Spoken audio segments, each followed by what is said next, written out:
नमस्कार, मैं नवीन देवघर महाविद्यालय में समाजशास्त्र का इंटरमीडिएट प्रधान।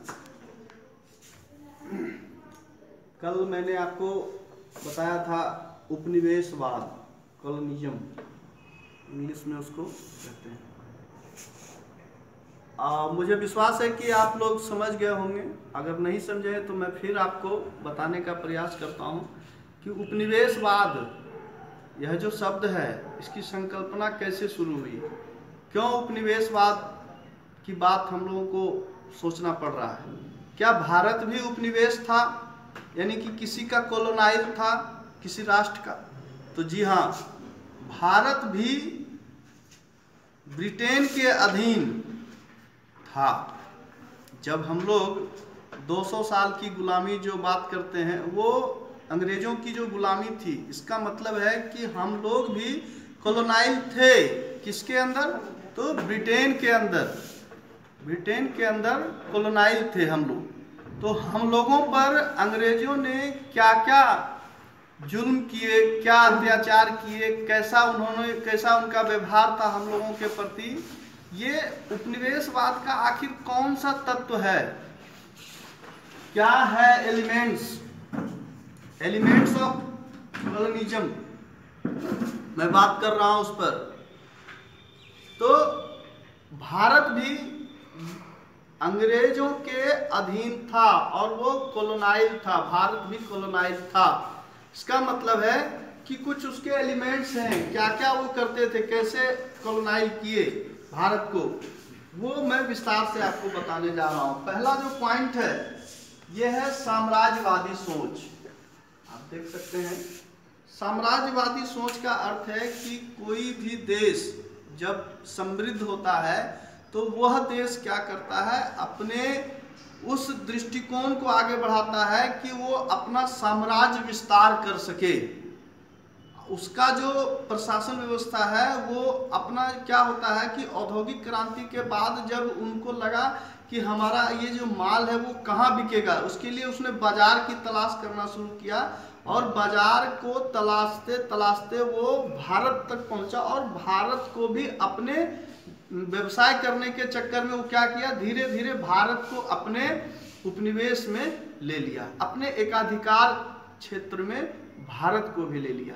इसलिए उसका साम्राज्यवादी सोच, किसी भी देश का जब वह किसी को कॉलोनाइल करने की सोचता है, किसी राष्ट्र के ऊपर दूसरे राष्ट्र के ऊपर अधिकार करने की सोचता है, तो इसका मतलब है कि उसका साम्राज्यवादी सोच है, वो अपने साम्राज्य को बढ़ाना चाहता है।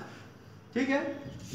दूसरा है प्राकृतिक व मानव संसाधनों का दोहन, यानी जब कोई बड़ा देश किसी छोटे देश पर अधिकार करेगा तो वहां के जो प्राकृतिक संसाधन हैं उस पर भी उसका एकाधिकार होगा, और वहां के जो मानव संसाधन, यानी कि व्यक्ति भी एक संसाधन के रूप में होता है, तो वहां के जितने व्यक्ति हैं वह भी, उनका भी उन्होंने क्या किया, दोहन करना शुरू किया। दोहन करने का मतलब है कि उस पर कई प्रकार के जैसे काम करवा लिया, पैसा नहीं दिया, और भी बहुत सारी यातनाएं, मतलब एन न कैन प्रकार आप उनकी ही बातों को मानेंगे, चाहे आप कुछ कर लें, आप ज्यादा से ज्यादा क्या कर सकते हैं, उसके विरुद्ध आवाज उठा सकते हैं। लेकिन वो जब आपको कॉलोनाइल किया हुआ है तो आपके आवाजों को भी दबाने की क्षमता रखता है। आगे जब पढ़ेंगे, जैसे मंगल पांडे ने उठाया था आवाज तो उसको भी उन्होंने दबा दिया, 1857 की क्रांति।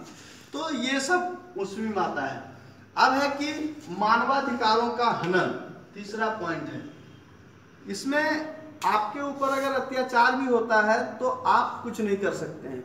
वहां पर कोई ये नहीं है कि हाँ अभी के समय में जैसे मानवाधिकार का कैसे हनन हो रहा है, ये सारे लोग भिड़ जाते हैं। जहां अभी किसी को आप मारे रोड पर करके तो कहेगा कि ये मानवाधिकार का हनन है। उस समय कुछ नहीं था, आप पर अत्याचार हो रहा है, कोई कुछ नहीं कर सकता है, किसी भी प्रकार का मानवाधिकार नहीं था। और चौथा जो पॉइंट है वो धर्म का प्रचार प्रसार। वह जब आता है, कोई बड़ा राष्ट्र जब छोटे राष्ट्र पर अपना अधिकार प्राप्त करता है तो वो चाहता है कि मेरे धर्म के अनुसार यहाँ का भी धर्म व्यवस्था हो जाए। इसलिए भारत की धर्म व्यवस्था, धर्म का भी जो है वो उन्होंने क्या किया कि यहाँ भी उसने चाहा कि सनातन धर्म को बदलकर क्रिश्चियन धर्म को ले आए, ईसाई धर्म को ले आए। इसलिए उसके लिए भी उन्होंने कई प्रयास किए, कई प्रकार के प्रयास किए, आगे वो बताएंगे। उसके बाद है अत्यधिक जनसंख्या की वृद्धि। वो चाहते हैं, कोई भी देश चाहता है कि मेरा जनसंख्या बढ़ जाएगा तो क्या होगा, हम किसी और देश पर एकाधिकार प्राप्त कर सकते हैं। इसी एवज में आप चाइना देख सकते हैं, अभी विश्व में नंबर 1 बना हुआ है जनसंख्या की वृद्धि क्षेत्र में। और किसी भी देश की जनसंख्या वृद्धि होती है तो वो क्या होता है, विचरण करता है, डिफ्यूजन की वहाँ पर सिद्धांत चालू हो जाता है कि भाई हमारा साम्राज्य जब तक नहीं बढ़ेगा तो हमारी ये जनसंख्या कहाँ सेटल करेगी। इसलिए अत्यधिक जनसंख्या वृद्धि भी उपनिवेशवाद के तत्व में आते हैं। मुझे पूरा विश्वास है कि आप इसको समझ गए होंगे। अगर मैं नहीं समझा पाया तो कल मैं फिर सोमवार को फिर इसके जो और विशेषताएं हैं उपनिवेशवाद के, मैं फिर समझाने का प्रयास करूंगा। इसके लिए आप इसको ठीक से पढ़ें, मेरे वीडियो को बार बार देखें, समझें मैंने क्या बोला है, क्या लिखा है, उसको समझने का प्रयास करें। और हाँ, एक चीज़, लाइक जरूर कर लें, सब्सक्राइब भी कर सकते हैं, लाइक जरूर करें। धन्यवाद।